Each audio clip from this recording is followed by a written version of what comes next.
அன்பும் பண்பும் பாசமும் நேசமும் நிறைந்த நட்புகளுக்கும் உறவுகளுக்கும் என் இனிய காலை வணக்கம். இன்று ஒரு குறள். அதிகாரம் 49, காலம் அறிதல். குறள் எண் 482. பருவத்தோடு ஒட்ட ஒழுகல் திருவினை தீராமை ஆர்க்கும் கயிறு.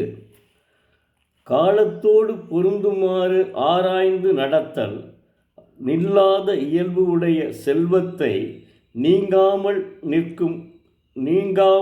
நிற்குமாறு கட்டும் கயிறாகும் என்கிறார் தெய்வப்புலவர் திருவள்ளுவர். தெய்வப்புலவர் திருவள்ளுவர் காலத்துக்கேற்ற முயற்சியை செய்தல் தன்னை விட்டு செல்வம் நீங்காமல் கட்டுகின்ற கயிறு போன்றதாகும் என்கிறார். உதாரணத்திற்கு, ராமநாதபுரம், சிவகங்கை மாவட்டங்களில் ஒரு குறிப்பிட்ட காலத்தில்தான் மிளகாய் விளைச்சல் ஏற்படும் கிராமங்களில் அந்த மிளகாய் விளைச்சலை அங்கு உள்ள சில்லறை வியாபாரிகள் அந்த கிராமத்திலிருந்து அந்த மிளகாயை வாங்கி பரமக்குடி, ராமநாதபுரங்களில் உள்ள கமிஷன் கடைகள், மிளகாய் கமிஷன் கடைகள் தனியாக உண்டு. அவற்றில் அவைகளை விலைக்கு விற்பார்கள். இதற்காகவே அந்த மிளகாய் கமிஷன் கடை முதலாளிகள் தங்களுடைய சில்லறை வியாபாரிகளுக்கு முன்பணமாக ஒரு பணம் கொடுத்து விடுவார்கள். அப்படி கொடுத்தவுடன் அவர்கள் அந்த கடையிலே விற்பார்கள். தங்களது சில்லறை வியாபாரத்தை அந்த கடையிலே விற்பார்கள். அப்படி விற்கும்போது அந்த கமிஷன் கடை முதலாளி ஓரளவு லாபம் பார்ப்பதற்கு வாய்ப்பு உண்டு. காரணம், அந்த குறிப்பிட்ட காலத்தில் அவர்கள் வியாபாரம் பார்த்தால்தான் கடைசி வரை அவர் ஒன்லி மிளகாய்க்கு மட்டும்தான் அந்த கமிஷன் கடை. வாழ்வாதாரம் என்னன்னா, அந்த மிளகாயை வைத்து தான் அவர்களுடைய வியாபாரம். அது கிட்டத்தட்ட 2 மாதம் 3 மாதம் தான் இருக்கும். அந்த மிளகாய் விளைச்சல் எப்படி கிராமத்தில் இருக்கும்னா, பரமக்குடி, ராமநாதபுரம் மாவட்டத்தை சார்ந்த விவசாயிகள் ஒரு குறிப்பிட்ட காலத்தில் தான் விவசாயம் செய்வார்கள்.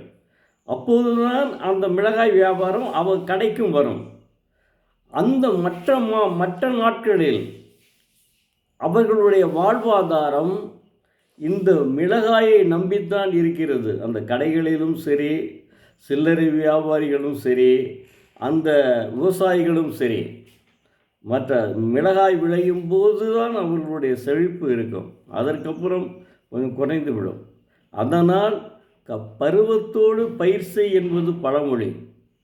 அது மாதிரி காலத்தோடு அவர்கள் அதை செய்ய வேண்டும். இதனைத்தான் அப்படி செய்தால் வாழ்வில் அவர்கள் முன்னேற முடியும். இதனைத்தான் தெய்வப்புலவர் உணர்த்துகிறார். நன்றாக சிந்தித்து பாருங்கள். தெய்வப்புலவர் திருவள்ளுவர் ஒரு மனிதனினுடைய எல்லா விஷயங்களிலும் தலையிடுகிறார்.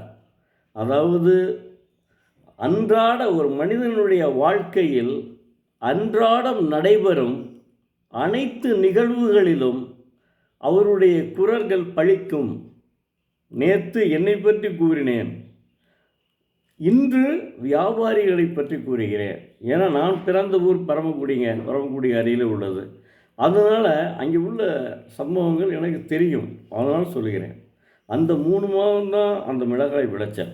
மீதி 9 மாதமும் அந்த மிளகாயை வைத்து தான் அவர்கள் பிழைப்பு நடத்த முடியும். அதுக்கு காலத்தோடு பருவத்தோடு பயிர் செய்யணும். அதைத்தான் தெய்வப்புலவர் திருவள்ளுவர் உணர்த்துகிறார். நன்றி, வணக்கம். நாளை மீண்டும் பார்ப்போம்.